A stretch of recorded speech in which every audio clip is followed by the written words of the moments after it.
جدير مديحي عالم العصر قائد وبدر ظلام الجهل للجهل طارد أرى مركبي نحوك طرف البلاغة الذي شأوه في درك وصفك جائد قدي مركبا حتما فيوضات ربنا إذا جف عقلي أو إن الفكر جامد وإن رمت ألفاظا لإظهار فضلكم فخرت لي الألفاظ بل بعض ساجد وإن رمت أوراقا أراها تنافست بذا عرفت أقلام أنك سائد مطمطم بحر العلم في قلبك السليم حتى على ظهر العلا صرت قاعد بهيم ليالي العلم صار كصبحة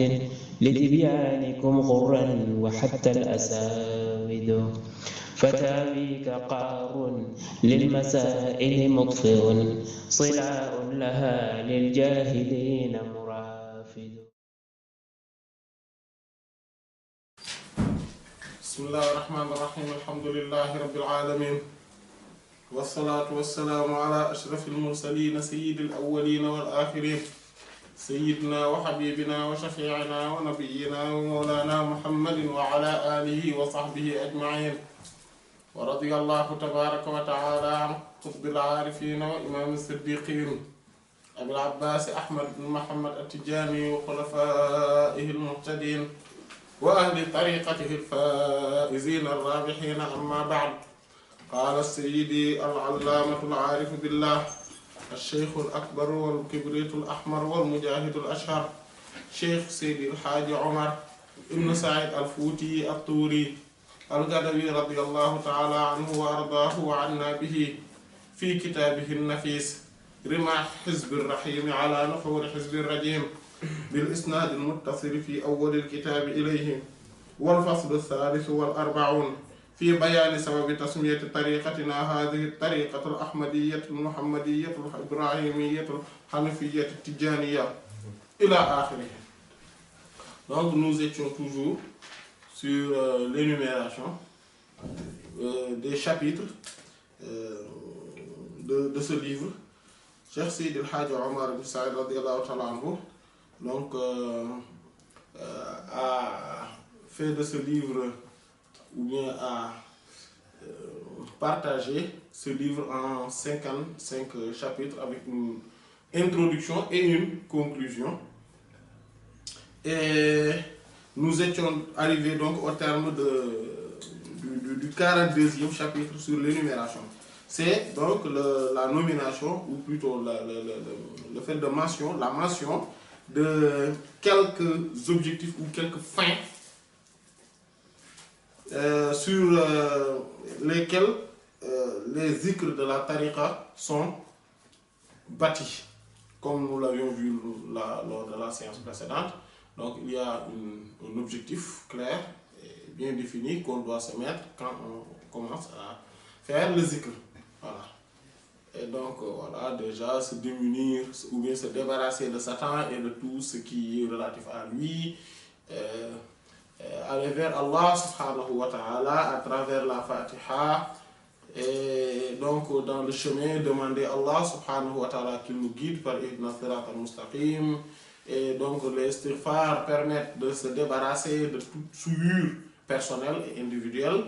Et donc la salat al-Fatiha permet donc d'être dans l'océan du prophète sallallahu alayhi wa sallam, donc être contenu dans lui, et sallallahu alayhi wa sallam, et donc c'est lui la porte de la hadara d'Allah subhanahu wa ta'ala, et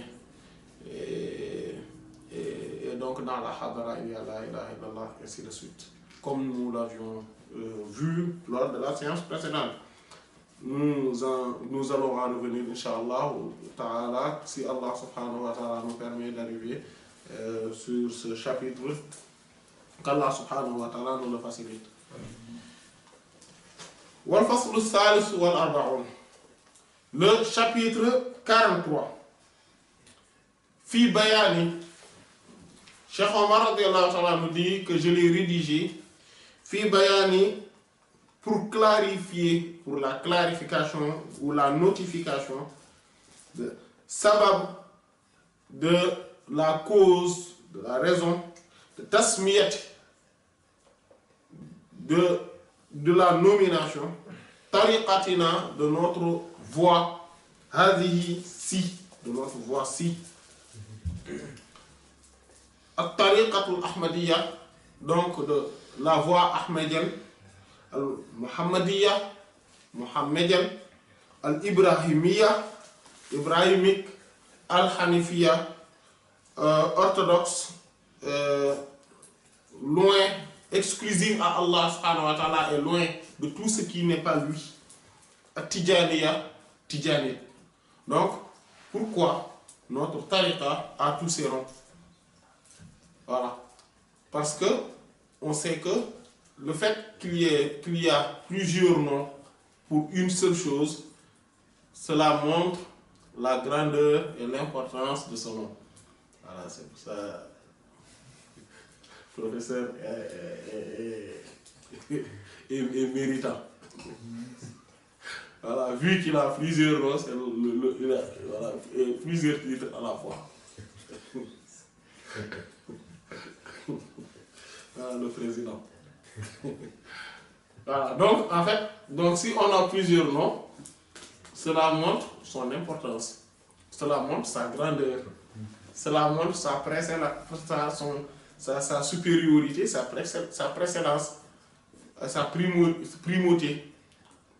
Voilà, c'est pour cela qu'on voit que même comme le Coran a plusieurs noms. Allah subhanahu wa ta'ala a une infinité de noms, mais a 3000 noms dans les livres révélés. Comme le prophète sallallahu alayhi wa sallam aussi, donc a plusieurs noms. Voilà. Au minimum, comme l'a dit Sayyid ibn al-Arabi, rahimahullah, c'est-à-dire Abu Bakr ibn al-Arabi, 2000 noms. Alors, Sayyid ibn al-Arabi, Abu Bakr ibn al-Arabi, al-Qadi. Voilà. Rahimahullah. Et le prophète sallallahu alayhi wa sallam a aussi une infinité de noms. Voilà, ésotériquement parlant, a une infinité de noms. Sallallahu alayhi wa sallam. Le Coran a également plusieurs noms, comme les mufassiroun le disent, les exégètes. La sourate al-Fatiha, parmi les sourates, a également plusieurs noms. De même que la sourate, comme nous l'avions mentionné, la sourate al-Ikhlas, par exemple, a plusieurs noms. Donc, parmi les sourates, il y a des sourates qui ont plusieurs noms et se distinguent des autres, vu leur importance et leur grandeur parmi les autres sourates du Coran. Voilà. Et c'est ainsi de suite. Donc, la tariqa tijaniya étant la meilleure des tariqas, la plus grande, la plus directe, la plus élevée, la voie suprême, la meilleure, a plusieurs noms également. Donc, et parmi ces noms, il y a At-Tariqatul Ahmadiyya, donc Ahmadian. Voilà, vu qu'il y a Sayyidina Ahmad sallallahu alayhi wa sallam, donc le prophète sallallahu alayhi wa sallam en tant que réalité ahmadienne. Il y a Sayyidina Cheikh Ahmed Tidjani radiyallahu ta'ala anhu qui est le secret de cette entité, de cette réalité ahmadienne, etc. Le fait qu'il y a la reconnaissance, le louange dans toutes les pratiques de la tariqa et que c'est le principe fondamental même, la reconnaissance et les louanges envers Allah subhanahu wa ta'ala dans toutes choses et dans toutes circonstances, exotériquement et ésotériquement. Donc cela aussi fait qu'on l'appelle ahmadien. Voilà. Mohammedien parce que même si toutes les voix sont mohammediennes, mais particulièrement cette voix est mohammedienne et donc provient de la réalité mohammedienne et non de Sayyidina Muhammad sallallahu alayhi wa sallam en tant qu'humain. Mais Cheikh Ahmed Tidiane radiallahu ta'ala, tout ce qu'il a reçu de cette voix, l'a reçu de la réalité mohammedienne de Sayyidina Muhammad sallallahu alayhi wa sallam en tant que réalité suprême, en tant que isme suprême de la création ou de l'existence. Voilà. Et en tant que présence de la totalisation et de l'existence, c'est-à-dire l'incarnation ou l'endroit de manifestation de l'essence divine ainsi que celle de tous les noms et attributs divins. Voilà. Et que le prophète sallallahu alayhi wa sallam lui a dit que cette voix, c'est-à-dire cette voix mohammedienne est la mienne. Cette voix, la tariqa tijaniyya, c'est ma voix à moi. Ibrahimique, voilà, parce que l'Ibrahimiyya de Sayyidina Ibrahim alayhi salam, Ibrahim est al-Hanifiyya, donc c'est cette Ibrahim, parce que c'est l'orthodoxie, le père de l'orthodoxie, Sayyidina Ibrahim ala nabiyina wa alayhi afdalu salatu wa salam.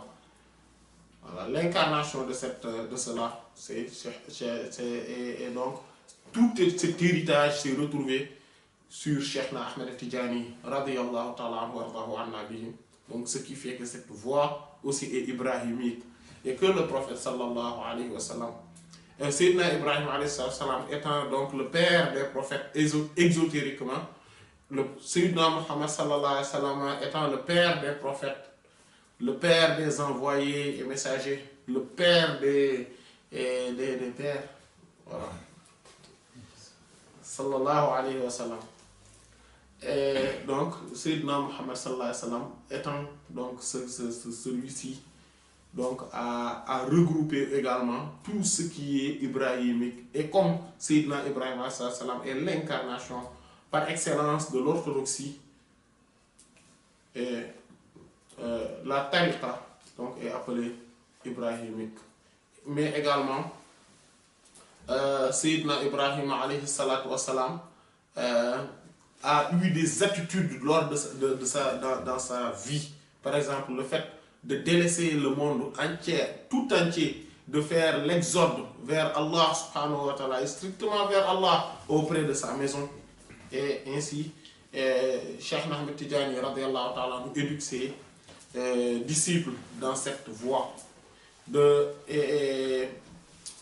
Aussi, Sayyidina Ibrahim alayhi salatu wa salam, donc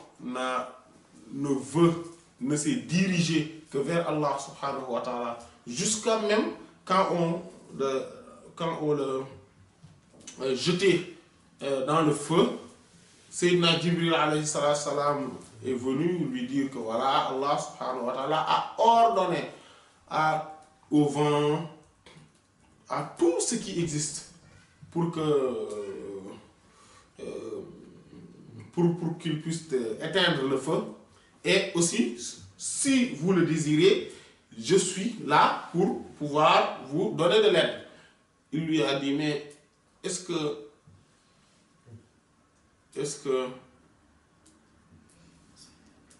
il dit, non, mon Seigneur, si c'est de l'aide de la part de mon Seigneur, je veux, mais de la part de vous, non.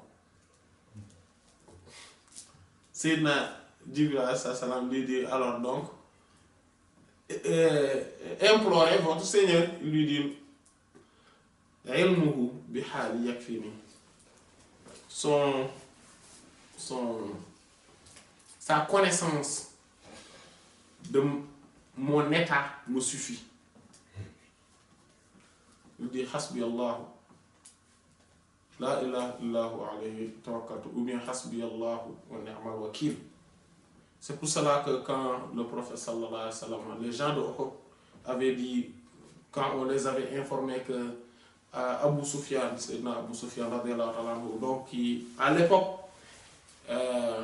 était à la tête donc du groupe ou bien des combattants de Quraysh, donc des mécréants, et qu'il se préparait encore pour refaire une attaque. Voilà, vu que les musulmans, à partir de ce moment-là, étaient étaient en ballottage défavorable, si on peut s'exprimer ainsi. Donc, il dit que bon, nous allons venir faire encore une autre attaque. De ce fait, on va les exterminer une bonne fois pour toutes. Et quand les compagnons ont entendu donc ce message, ils ont dit Hasbunallah wa ni'mal wakil. Le prophète sallallahu alayhi wa sallam a dit Allahu Akbar. Donc il était content. Il dit Allahu Akbar. Ça, c'est la sunna de notre père, de notre ancêtre Ibrahim alayhi salatu wassalam. Voilà. Voilà.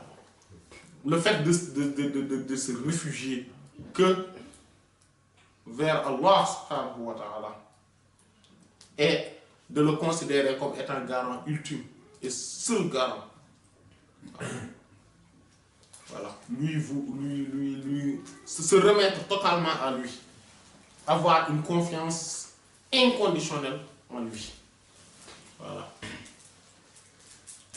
Etc. Donc, Sayyidina Ibrahim alayhi salam étant également le père des monothéistes,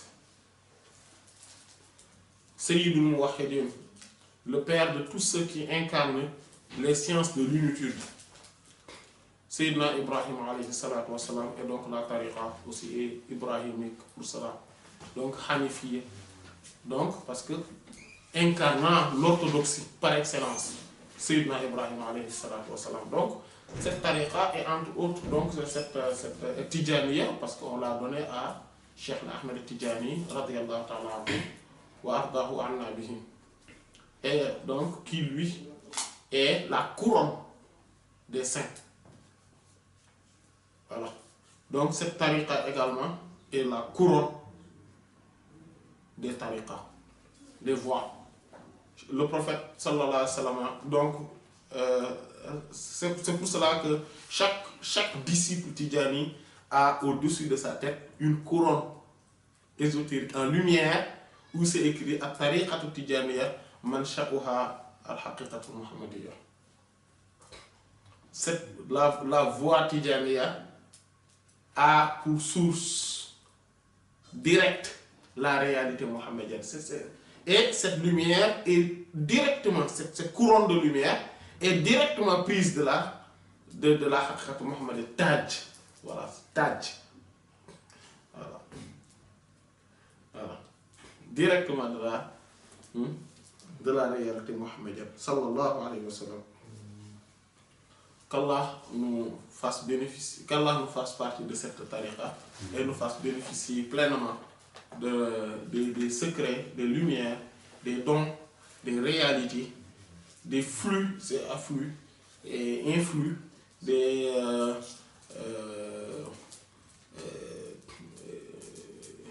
de tout ce qui émane et qui provient de cette tariqa. Par la grâce de son maître, le soufre rouge, le phénix occidental, le maître des maîtres, la lumière éclatante, la porte de la hadara, Cheikh Ahmed Tijani radiyallahu ta'ala anhu wa ardahu anna bihi. Wal faslu rabi' wal arba'un. Il dit, et le chapitre 44, fi zikr, dans la mention, donc je l'ai rédigé pour mentionner, dans la mention de ad-dalil, des preuves ou argumentaires à al-khalwa, de la retraite spirituelle. Wa shurutiha, et ses conditions al-mu'tabara, considérées 'inda soufia, auprès des maîtres soufis. Voilà, donc la retraite spirituelle est une forme d'adoration et de culte voué à Allah subhanahu wa ta'ala. Et ce culte ne doit pas, à son origine, tire ses origines de la sunna du prophète sallallahu alayhi wa sallam. Il y a d'abord le fait qu'il faisait la retraite spirituelle avant, et donc il a reçu la révélation qui est comme le fath. Comme le fath. C'est pour ça, vous voyez, quand on regarde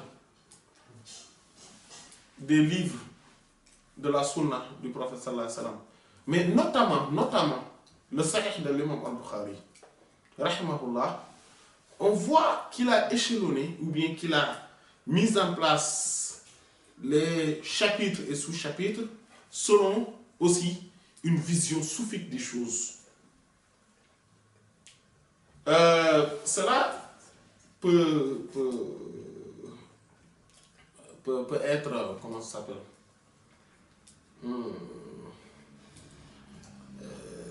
cela est dissimulé, voilà, si on peut s'exprimer ainsi, cela est dissimulé. Mais lui-même, la manière dont il a posé les choses, les soufis doivent s'y retrouver. Il commence par Kitab Bad al-Wahy. Donc il a parlé d'abord, il a amené le premier hadith, c'est celui de Sayyidina Omar, et qui est le hadith d'Al-Amal bin Niyat. C'est-à-dire les actes ne valent que par leur intention. Donc il a rapporté ce hadith-là, mais d'une manière exceptionnelle. Bon, on va résumer. Et après, il rapporte le hadith de Sayyidat Aïcha, radiyallahu ta'ala anha, qui parle du début de la révélation. Donc, et il parle du fait que le prophète sallallahu alayhi wa sallam faisait la khalwa. Voilà, c'est ce que les soufis font. Voilà, cette retraite spirituelle, c'est ce qu'on appelle la khalwa. Khalwa vient de khala. Khala, c'est le fait de se retirer, d'être seul. C'est pour cela que al-khulou signifie le vide, le fait de se vider de quelque part. Voilà, de quelque chose ou d'un lieu. Le fait de se vider d'un lieu. Donc on a al-khulou. Al-khala'u, c'est les toilettes. Parce que quelqu'un qui est dans les toilettes, il est seul. Donc c'est pour ça qu'on l'appelle al-khala'u. Voilà. Et donc al-khalwatu et la retraite.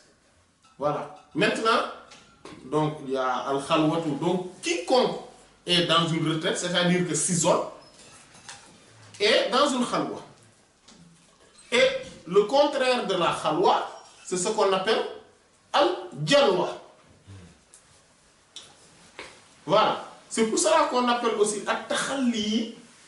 At-takhalli, c'est le fait de se débarrasser des mauvais comportements, des mauvaises attitudes. C'est ce qu'on appelle at-takhalli. Et il y a ce qu'on appelle at-tahalli. At-tahalli. At-tahalli, c'est le fait, c'est-à-dire, donc on enlève le point qui est sur le kha de at-tahalli, et donc at-tahalli qui signifie le fait de porter, de se vêtir des bonnes attitudes, du bon comportement. Et donc, pour dire at-tajalli, c'est le fait de se manifester. Donc, de recevoir at-tajalli, c'est-à-dire la manifestation divine. Donc, le processus dans le cheminement spirituel, c'est d'abord at-takhalli, c'est-à-dire le fait de se débarrasser des mauvaises attitudes, du mauvais comportement et de tout ce qui n'est pas conforme au cheminement spirituel. Et at-takhalli, qui signifie le fait donc de porter, de se vêtir donc des parures spirituelles, donc des bonnes attitudes et du bon comportement. Et at-tajalli, c'est le fait. Donc, c'est-à-dire recevoir, on le reçoit. Donc, on reçoit la manifestation donc, des noms et attributs divins. Et donc, al-khalwa, donc, c'était pour dire que al-khalwa, voilà, vient de cela. Donc, et le contraire, c'est al-jalwa. Al-jalwa, c'est quoi? C'est le fait de se manifester, c'est-à-dire le fait d'être dans un groupe, le fait d'être dans l'ambiance. C'est ce qu'on appelle al-jalwa. Ce qu'on appelle al-jalwa. Le prophète sallallahu alayhi wa sallam donc faisait al-khalwa. Il faisait al-khalwa. Cheikh Ahmed Tidjani radiyallahu ta'ala anhu, dans sa voix, il y a également al-khalwa. Il y a également la khalwa. Mais la khalwa n'est aucunement une condition dans la tariqa.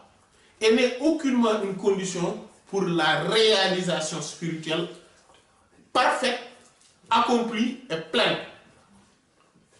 Non. C'est pour ça que le prophète sallallahu alayhi wa sallam lui a dit, laisse tout cela, je vais te donner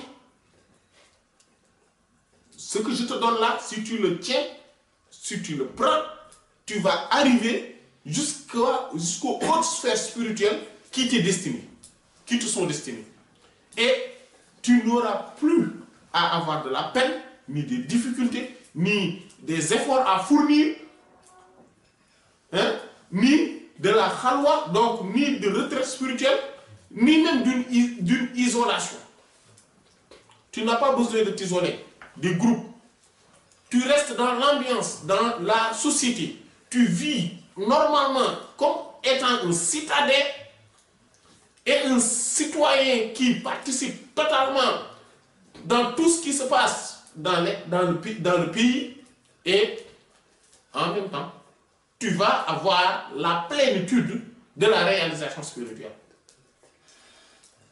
C'est ce que le prophète sallallahu alayhi wa sallam lui a dit. Donc pas de khalwa. Donc c'est pour cela que, mais cela ne signifie pas que la khalwa n'existe pas dans la tariqa. Mais cela veut dire que la khalwa n'est pas une condition pour la plénitude de la réalisation spirituelle.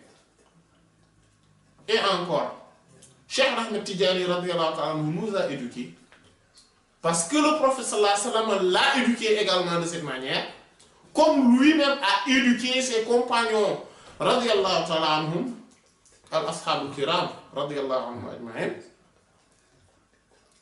par le fait de ne pas se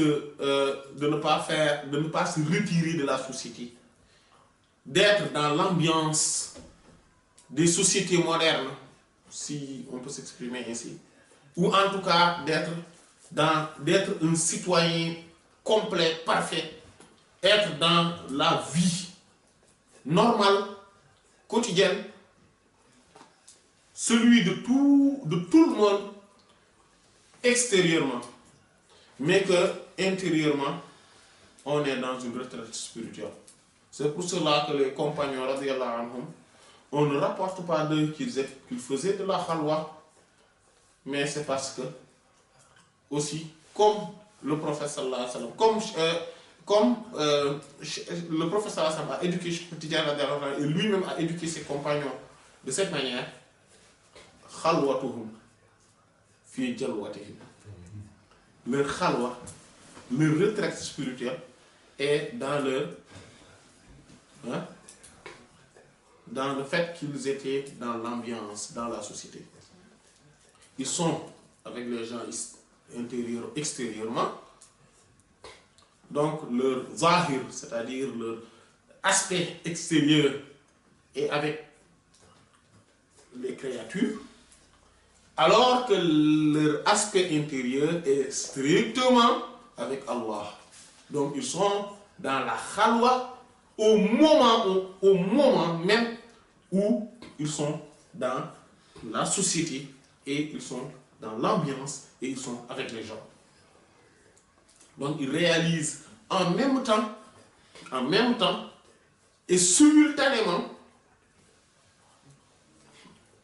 l'élévation dans les hautes sphères spirituelles et la redescente dans la société, dans la vie concrète de tous les jours. Cheikh Ahmed Tidiane radiyallahu ta'ala, c'est comme ça qu'il nous a éduqués. C'est de cette manière-là. Et c'est de cette manière que le prophète sallallahu alayhi wa sallam a éduqué ses compagnons radiyallahu anhum. Mais n'empêche qu'il y a aussi ce qu'on appelle al-i'tikaf. Donc il faisait les i'tikaf également. Donc il faisait des retraites spirituelles. Et que surtout qui était plus connu pendant le mois de Ramadan. Mais le fait de le faire pendant le mois de Ramadan n'est pas une condition. Et la khalwa, donc parmi ces conditions, il y a le fait de le faire dans une mosquée ou bien dans un lieu où, en tout cas, cela ne pourrait pas, ne doit pas nous empêcher de faire les prières en public. Dans la khalwa, ça va faire partie des conditions. Et il y a aussi le fait que donc c'est comme al-i'tikaf en fait. C'est comme al-i'tikaf en fait. Parce que al-i'tikaf, c'est plus connu pendant le mois de Ramadan. Et c'est une condition de le faire dans la mosquée. Il n'y a que cette partie-là, le fait que al-i'tikaf, on le fait que dans une mosquée. Alors que si c'est la khalwa, on n'est pas obligé de le faire dans une mosquée, mais on est dans l'obligation de faire la prière en groupe. Voilà. Donc ça fait partie des conditions. Parmi les conditions, il faut un maître spirituel. Parce que sinon, on risque de recevoir des choses, de voir des choses. Parce qu'en fait, Allah subhanahu wa ta'ala vient, se manifeste, ou bien montre des manifestations subites, voilà, subitement à celui qui fait le zikr.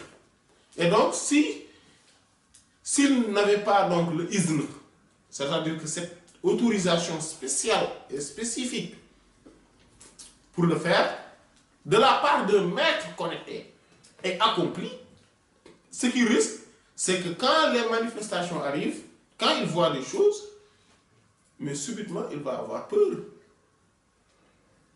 Il ne saura pas ce qui lui est arrivé. Et parfois même, il peut perdre la tête, la raison. Le prophète sallallahu alayhi wa sallam étant le chef des chefs, le maître des maîtres,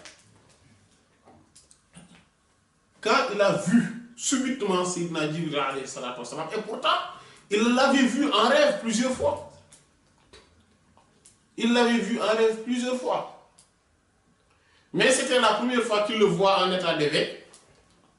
Et de cette manière-là, et quand il a reçu donc la révélation, donc ce jour-là, parce que cela est venu subitement, c'est parce que Allah subhanahu wa ta'ala a voulu l'envoyer vers donc, la création, donc vers les gens, qu'il lui a rendu sa raison, qu'il lui a en tout cas fait persister plutôt sa raison. Sinon, il était dans des circonstances qui étaient très difficiles pour pouvoir garder une raison intacte. Et c'est ce qui risque à arriver à tous ceux qui font la khalwa sans izn de la part d'un maître. Parce que le fait qu'il y a une apparition, une manifestation subite des théophanies, c'est ce que beaucoup ne savent pas. Et maintenant, ces gens-là, quand ils perdent la raison, on ne dit pas qu'ils sont des fous, mais on dit que ce sont des gens qui sont raisonnables ou bien qui sont intelligents sous l'apparence de la folie. Voilà. Et etc. Donc, il y a donc d'autres conditions. Et Inch'Allah, quand on arrivera sur ce point-là, Inch'Allah, on pourra plus développer sur cela, comme Cheikh Omar nous les énumérera. Wal fasl, donc pour revenir sur ce qu'on disait sur l'imam al-Bukhari, rahimahullah, dans son Sahih. Donc quand il a apporté ce chapitre-là, il nous a montré comment la révélation venait. Voilà, donc il a apporté également le hadith qui montre comment voilà, la révélation se manifestait, etc., les débuts de la révélation, voilà. Et que, donc, c'est le fath, c'est ce qu'on appelle le fath. En fait, parce que les futuhat sont d'ordre différent. Les faths que les prophètes ont, ce sont des faths, des futuhat qui sont différents des faths que les saints ont. Et les saints, parmi les saints, même, il y a des différences. Voilà, sur le fait que ce saint-là a le Fath Akbar, l'autre a un autre Fath qui est encore moindre, etc., petit à petit. Et voilà, certains donc évoluent. Et même les gens du Diwan Salihin, donc de l'Assemblée des Saints, ont un Fath qui est différent de l'autre, c'est-à-dire une ouverture illuminative différente de celle de tous les autres saints qui ont même le Fath Akbar, etc. Voilà, ceux qui sont à la porte du Diwan et qui attendent, qui sont dans la liste d'attente, leur fath est différent de celle de ceux qui ne sont pas à leur niveau, etc. Maintenant, le fath évolue. Voilà, donc le prophète alayhi salatu wassalam, a ce fath-là, a eu le fath, et donc cette ouverture. Vous voyez, Sayyidina Moussa alayhi salatu wassalam a fait cette retraite-là et allait donc pendant 40 jours, c'est pour ça qu'on appelle al-arba'iniyat, cela fait partie des khalwa les plus répandus, le fait de rester donc 40 jours pour faire ces adorations d'Allah subhanahu wa ta'ala, c'est dans une retraite spirituelle. Sayyidina Moussa alayhi salam donc est allé à la rencontre d'Allah subhanahu wa ta'ala au mont Sinaï.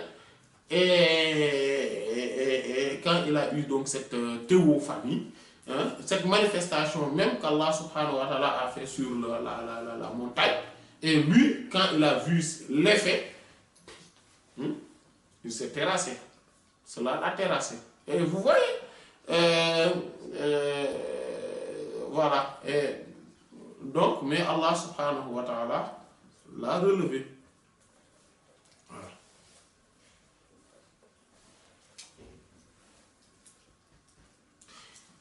Il y a parmi les risques du fait de faire la khalwa sans cette autorisation, c'est le fait d'avoir des manifestations ou de voir des choses, des apparitions ésotériques, mystiques, mais de la part de Satan.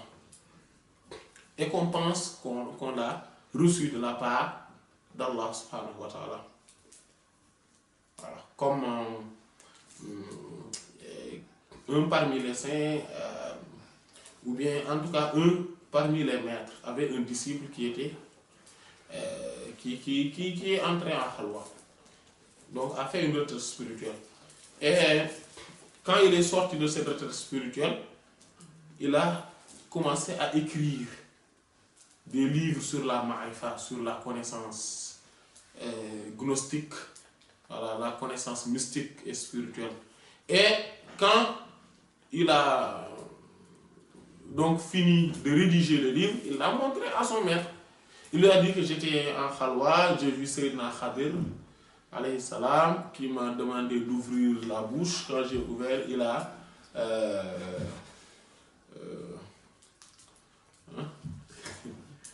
comment on dit, il a craché, voilà, il a craché dedans. Voilà, il a craché dedans. Et depuis lors, donc j'ai cette connaissance extraordinaire. Et il a vu. Et tout était de la marifa. Mais quand il l'a vu, il lui a dit non, c'est Satan. Voilà, c'est Satan. Qu'Allah nous préserve. Wal faslul khamis wal arba'un. Et le chapitre 45, fi zikr, donc je l'ai rédigé dans la mention de certains de khalawati, des khalwa, donc des retraites spirituelles, هذه الطريقة, de cette voie. Donc il y a certains khalwa qui consistent à réciter la Fatiha, ou d'autres qui consistent à réciter la basmala, etc. Voilà. Et d'autres encore, la salatul Fatiha, etc. qui sont des khalwa de cette tariqa Tijaniya, provenant de Cheikh Ahmed Tijani radiyallahu ta'ala anhu et Cheikh Omar radiyallahu ta'ala anhu, donc dans ce chapitre 45 à énumérer certains de ces khalwa. Voilà. Et comment on le procède, c'est-à-dire combien de jours, etc.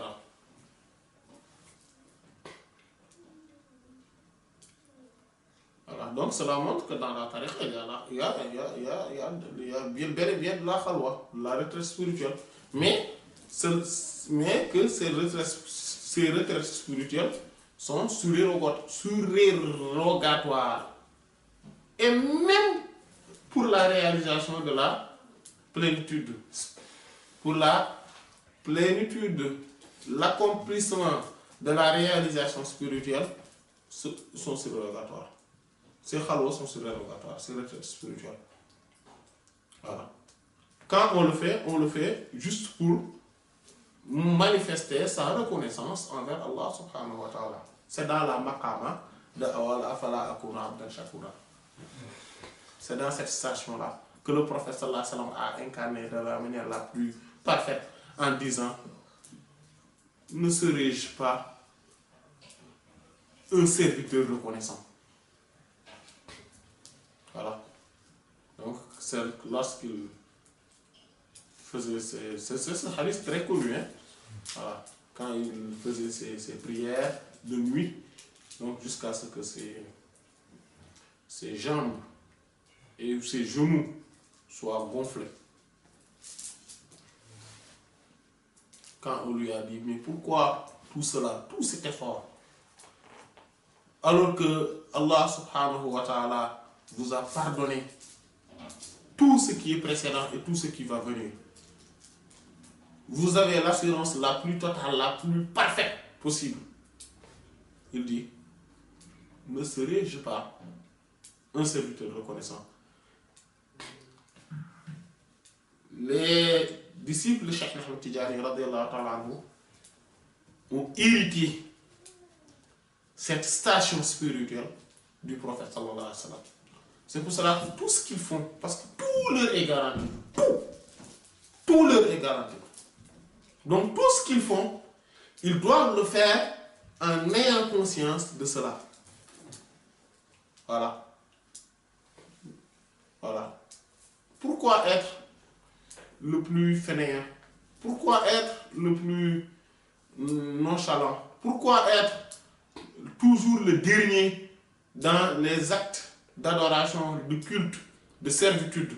Pourquoi être derrière, hein, loin derrière en ce qui concerne la science et la pratique stricte de la religion, stricte des préceptes de la sunna du prophète sallallahu alayhi wa sallam?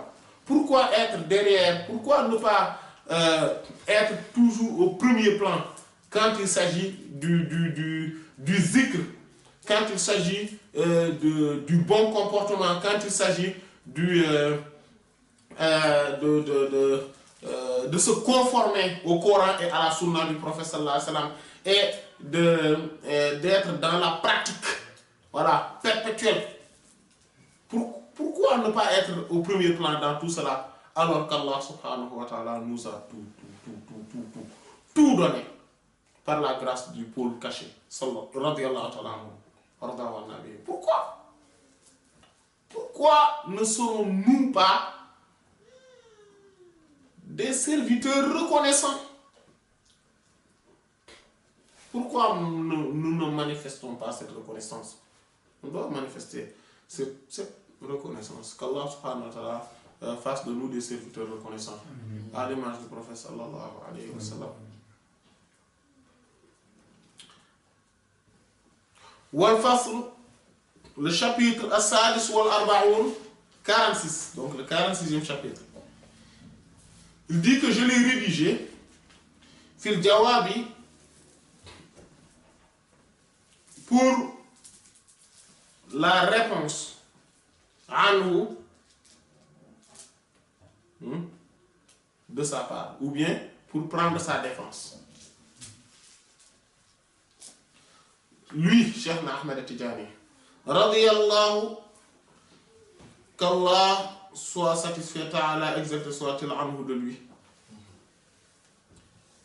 Je prends sa défense, donc pour répondre pour lui,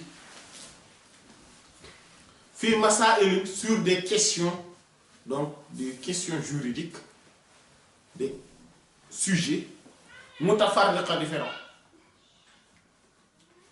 Akhadaha, qu'il a pris, lui, donc dont les réponses de ces questions et l'avis qu'il a adopté sur ces questions, Cheikh Ahmed Tidjani radiyallahu ta'ala anhu les a pris an nabi, de la part du prophète sallallahu, qu'Allah prie, ta'ala exempté soit-il, alayhi sur lui wa alihi et sa famille, wa sallam, et qu'il lui adresse ses salutations.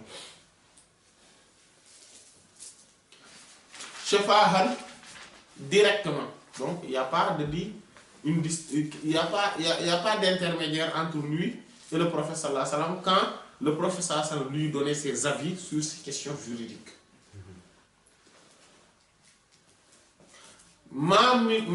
Il n'existe aucune minha parmi ces questions, illa sans wafihi, qu'il y ait dedans min al fadail, parmi des faveurs et des mérites, wal asrar, et des secrets, ma ce dont la yuhitu ne cerne bihi de cela illa mawlahu, sauf hormis son maître al-Karim, son seigneur, son maître, son seigneur al-Karim, le noble, al-Wahhab, le donateur, wajaddihi, et son wajaddahu, et son ancêtre al-Mutafaddil, le favorisant, sallallahu alayhi wa sallam, alayhi, qu'il soit perpétuellement sur lui, min Allah, de la part d'Allah ta'ala, exalté soit-il, afdal salat, le meilleur des prières, wa salam, et des salutations. De temps en temps, parfois, ya'taridu, s'oppose ou dénigre, alayhi, sur lui, ou voilà, contredit, voilà, certains, fiha, sur ces questions-là, ba'daman, certains dont la qisma lahu, qui n'a aucune part fil ilmi, dans la science. Voilà. Certains qui n'ont aucune part de science, de la science, hein? Aucun héritage dans le domaine de la science, peuvent se lever et se permettre de critiquer ou de contredire Cheikh Ahmed Tidjani radiyallahu ta'ala anhu sur ces questions.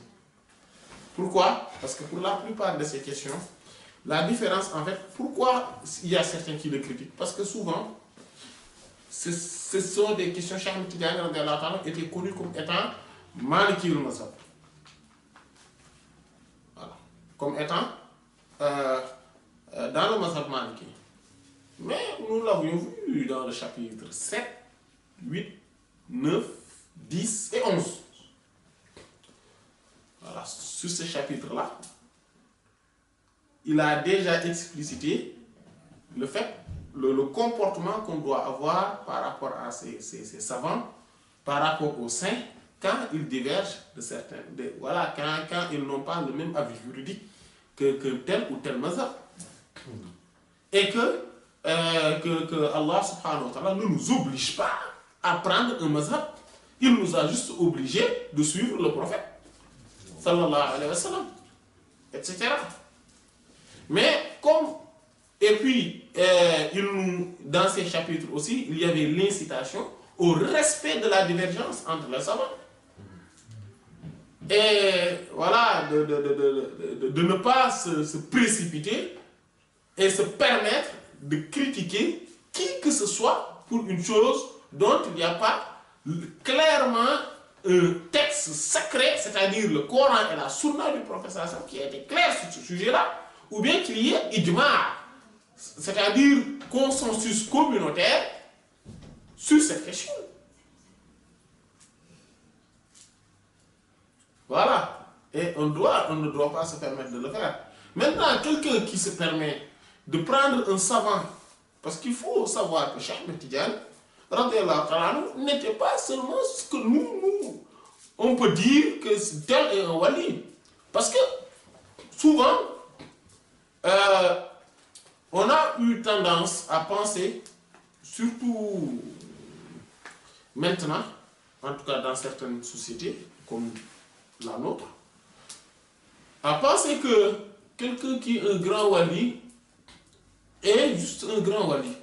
C'est-à-dire il y a que sur le côté ésotérique qu'il a des dons, qu'il a l'ouverture illuminative, hein, le fath, qu'il a accédé à certains dons d'Allah subhanahu wa ta'ala, qu'il détient des secrets et des lumières, etc., qu'il fait beaucoup de zikr, et aussi qu'il fait des miracles, des choses comme ça, et c'est fini. Alors que le saint, le vrai, le grand saint, est aussi un signe d'Allah, subhanahu wa ta'ala, ou plutôt une voix, une porte-étendard d'Allah subhanahu wa ta'ala dans les sciences exotériques. C'est ça aussi on sait. Bon, il y en a qui ne le sont pas, qui n'ont pas ce niveau-là. Mais ceux qui ont ce niveau-là, et avoir l'autre niveau également dans les domaines de l'ésotérisme, ce sont ces gens qui sont les accomplis. Ce sont les parfaits. Ce sont les vrais héritiers. Si vous voyez un saint qui n'a qu'un côté, c'est-à-dire ésotérique, il n'est pas encore parfait. Si le saint aussi n'a que le côté exotérique, il n'est pas encore parfait. Celui qui est parfait, c'est celui qui hérite du côté exotérique et du côté ésotérique. Celui-là qui est accompli. Cheikh Ahmed Tidiane, radiyallahu ta'ala anhu, était le porte-étendard de la charia, des sciences de l'exotérisme. Dans tous les domaines des sciences, il était maître, il était chef, il avait le degré le plus élevé et on ne connaissait pas. Dans tout l'entourage, dans toutes les environs, là où il résidait, et ce n'était pas n'importe où, dans toutes les contrées où il a traversé, et ce n'était pas n'importe où, c'était les pays comme le Maroc à l'époque, bon, Fès surtout, où il a résidé, c'était des pays comme l'Algérie, surtout à cette époque-là, des pays comme l'Égypte où il a traversé, il est passé, il est allé à la Mecque, etc. Et partout où il est passé, tout le monde le désignait comme étant porte-étendard des sciences exotériques et ésotériques. Cheikh Ahmed Tidiane radiyallahu ta'ala anhu n'était pas n'importe qui. Il ne connaissait pas seulement le bâtiment comme on dit, et qu'il était juste une merveille du bâtiment, de l'ésotérisme. Non, Cheikh Ahmed Tidiane radiyallahu ta'ala anhu était une merveille sur le plan ésotérique, mais sur le plan exotérique aussi, sur les sciences du fiqh, du hadith, du usul, etc. Et regardez dans Jawahir Ma'ani et dans le Jami'a de Sayyid al-Mashri, on voit nettement que, et même dans l'Ifada de Sayyid Taïb Soufiani, on voit nettement que Cheikh Ahmed Tidjani, radiallahu ta'ala anhu, était un grand savant. Et même dans son charh de la Bourda, on voit aussi sa maîtrise des sciences exotériques. Voilà, Cheikh Ahmed Tidjani voilà, avait donc quand on voit les interprétations qu'il fait des textes du Coran, des versets du Coran, des hadiths du prophète, sallallahu alayhi wa sallam, aussi bien sur les deux angles, sur les deux côtés exotériques et ésotériques, en prenant par-ci et par-là tous les ingrédients nécessaires sur le plan, sur les sciences de l'exotérisme, comme le fiqh, le hadith, le usul, la sira, le tafsir, le kalam, la aqidah, comme on dit, etc. Et sur grammaticalement, ses analyses grammaticales, et sa maîtrise des sciences relatives à la langue, donc les sciences linguistiques, etc. Mais on voit nettement qu'il est au-dessus de la mêlée. Cheikh Ahmed Tidjani, radiyallahu ta'ala, était un véritable savant au vrai sens du terme.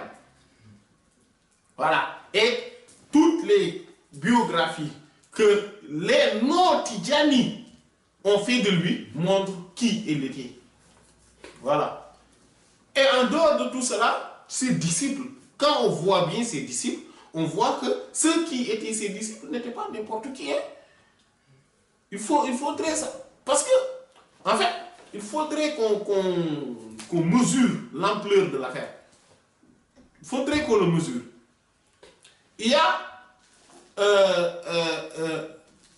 a Cheikh Mahi al-Darfouri, donc de Darfour, donc du Soudan, qui était un très grand maître, qui était son disciple. Cheikh Mohamed al-Hafiz al-Shanqiti, de Shanqiti en Mauritanie, un très grand savant. Voilà, qui était si on peut s'exprimer ici, le chef des savants de cette époque, de son époque. Là-bas, c'est pour cela que quand les gens avaient découvert qu'il avait eu la tariqa Tidjaniya, c'était la nuit, c'était juste après le Maghrib. Avant le Fajr, il n'y a aucune maison dans ces contrées-là, dans toutes ces contrées-là, sans que la tariqa Tidjaniya était dedans. Pourquoi? Parce qu'on ne connaissait pas de lui cet aspect ésotérique. On connaissait juste de lui son aspect exotérique. Maintenant, quand lui, il a pris la tariqa Tidjaniya et que cela a été découvert, les gens se sont dit que nous, on a confiance à toi par ta science océanique sur toutes les sciences, sur tous les domaines. Non, vraiment, on va prendre la tariqa que tu as choisie. Sid Ibrahim al-Riyahi, on l'appelait Cheikhul Islam. C'était le Cheikhul Islam de Tunis.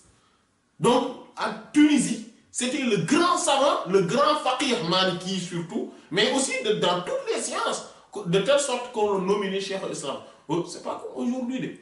Aujourd'hui, on peut donner n'importe quel titre à n'importe qui. Mais à ce moment-là, ce n'était pas ça.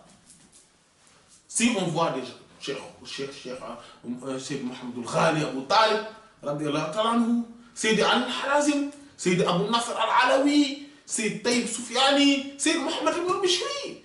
On voit, radiyallahu anhu, Seydi Mahmoud al-Tounisi, Seydi Abdul Wahhab ibn al-Ahmar, etc., radiyallahu anhu, qui étaient tous connus comme étant des grands savants, des grandes figures dans tous les domaines des sciences exotériques et ésotériques. Quand ils ont rencontré Cheikh Ahmed Tidjani, ils se sont tous pliés à lui. Et savent en ce moment-là qu'il était le chef. Non, il faut bien tenir en compte cet aspect.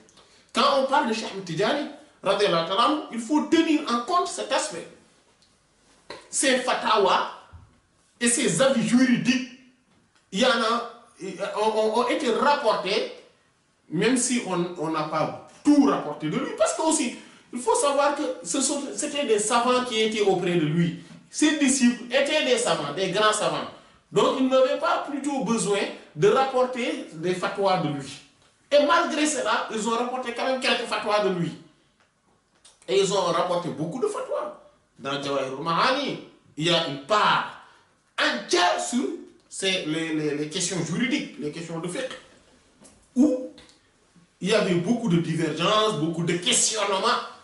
Et il a tranché avec des preuves, une argumentation, mais plus tranchante que l'épée. Voilà. Voilà, Cheikh Ahmed Tidjani. Radiyallahu ta'ala anhu. Et donc, sur certaines questions, donc en dehors de tout cela, donc en dehors du fait qu'il était ce grand savant, il y a des questions qu'il a pris directement l'avis de la part du prophète sallallahu alayhi wa sallam et qui sont souvent contradictoires à ce qui est communément connu dans le mazhab maliki. Et certains se considèrent comme étant de grands savants parce qu'ils ont appris Al-Akhdari, Matn ibn Ashir, Al-Risala, Muqaddimat al-Izziya, Misbah al-Salik, Mukhtasar Khalil, et ils pensent que maintenant c'est des grands savants. Alors qu'ils n'ont, en fait, alors qu'ils n'ont appris que les propos des gens. Parce que ce sont des cheikhs qui ont beaucoup de mérite, qui sont des grands savants, qu'on ne minimise pas, qu'Allah subhanahu wa ta'ala nous préserve de les mépriser, qu'Allah subhanahu wa ta'ala nous donne leur amour, parce que ce sont des grands savants. Mais, quelle que soit leur grandeur, ce sont des hommes qui ont écrit ces livres. Et quand on voit l'imam al-Akhdari, il a des propos qui divergent même de ce qui est majoritaire, de la vie majoritaire du mazhab. L'imam Ibn Abi Zayd al-Qayrawani dans sa Risala. Ainsi, pareil, imam Ali Abu Hassan al-Shazili, qui n'est pas l'imam al-Shazili, radiyallahu ta'ala connu, donc c'est l'imam Abu Hassan al-Shazili aussi, qui a écrit Al-Muqaddimat al-Izziya. Lui aussi a des avis sur son Muqaddimat al-Izziya qui sont différents de ce qui est majoritaire, de ce qui est, etc., dans le mazhab, etc., etc. Voilà, etc. Et ainsi de suite. Et même si dans la vie et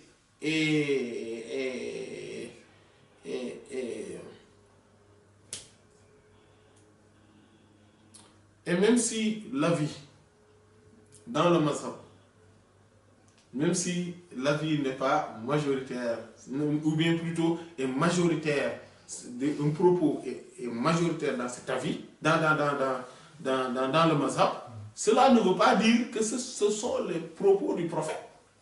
Sallallahu alayhi wa sallam. Cheikh Ahmed Tidjani étant un grand savant, donc qui a maîtrisé l'ensemble des mazahib, en tout cas connus, a maîtrisé l'ensemble des sciences exotériques et ésotériques, peut se permettre de donner son avis juridique sur une question juridique. A fortiori, si cet avis même, il l'a reçu également de la part du prophète sallallahu alayhi wa sallam. Et parmi ces avis, il y a le fait de prononcer, de réciter la basmala devant. Voilà. Voilà, devant la basmala et le fait de le regrouper. Et cet avis-là, c'est l'avis des Shafi'i. Cet avis-là, c'est l'avis des Shafi'i. Les Shafi'i, pour eux, on est dans l'obligation de réciter la basmala. À haute voix, si la prière est à haute voix. À voix basse, si la prière est à voix basse. Parmi ces... Et on n'a pas le droit de les critiquer. On a le droit de dire que ce n'est pas notre avis.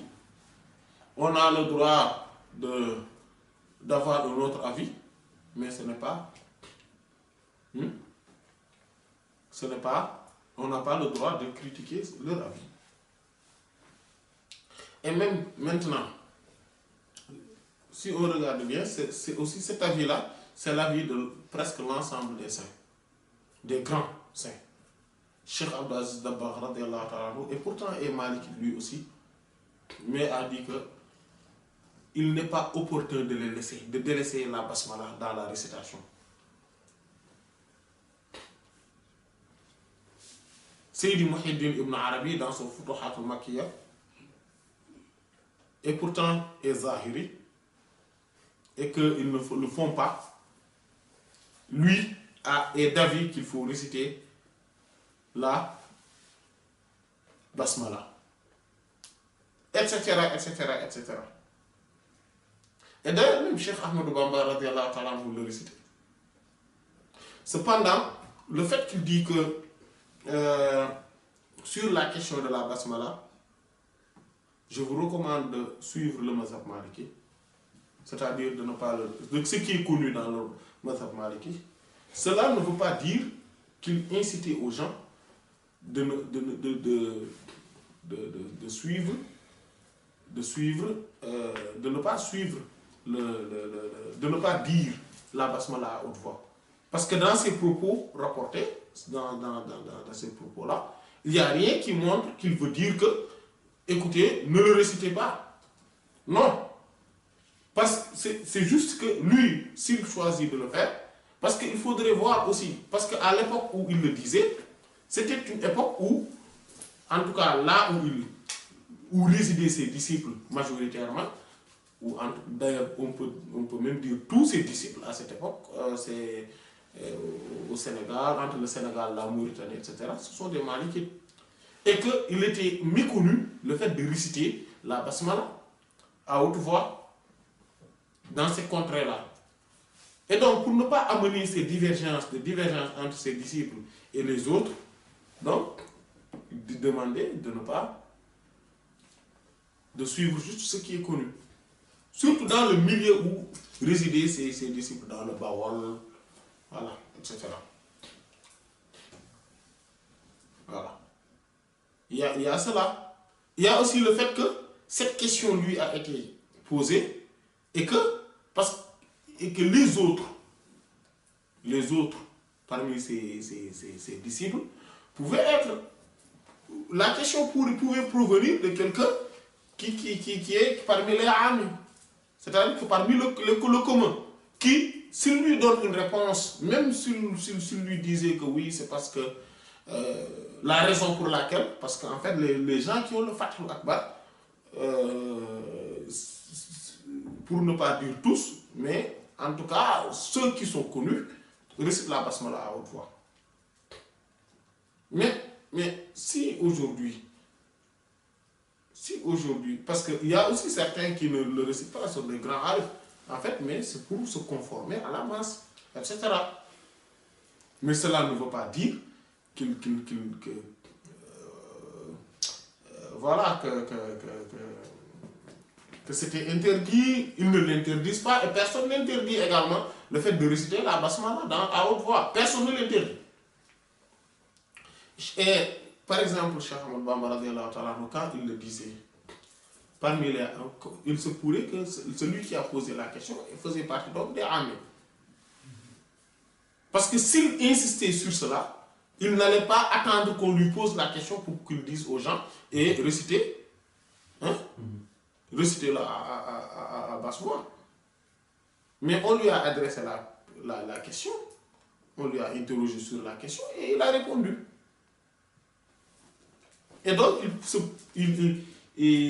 donc s'il fait partie des communs, il peut lui dire, bon, je te recommande de ne pas le réciter.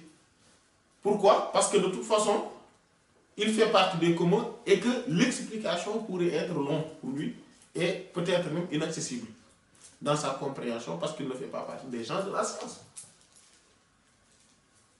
Et ceci est fort probable, vu que ce sont des questions qui dont on traite dans vraiment le milieu de la science, surtout l'argumentaire, etc. Il y a aussi le fait qu'il pouvait le dire juste pour ne pas semer des troubles dans la conscience ou la compréhension des communs. Parce que aussi, parmi les disciples, il y a des grands savants, mais il y a aussi des communs. Et pour cela, dit que restez sur ce que vous connaissez déjà, sur le fait qu'on récite à basse voix. Ou on ne le récite pas du tout, c'est ce qui est connu dans le mazhab maliki. Et suivez-le, moi je vais suivre ceci. Voilà. Moi je vais suivre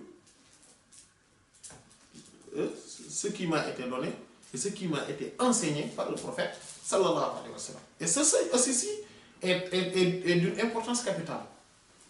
Donc il y a plusieurs raisons possibles pour le fait que radiyallahu ta'ala il dit cela.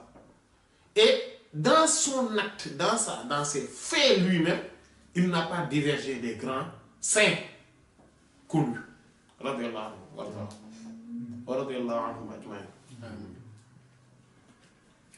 Donc, voilà, c'était juste pour dire qu'en fait, dans ces propos-là, rien ne nous dit qu'il interdit aux disciples de ne pas le réciter et que le fait de ne pas le réciter montre qu'on l'a désobéi.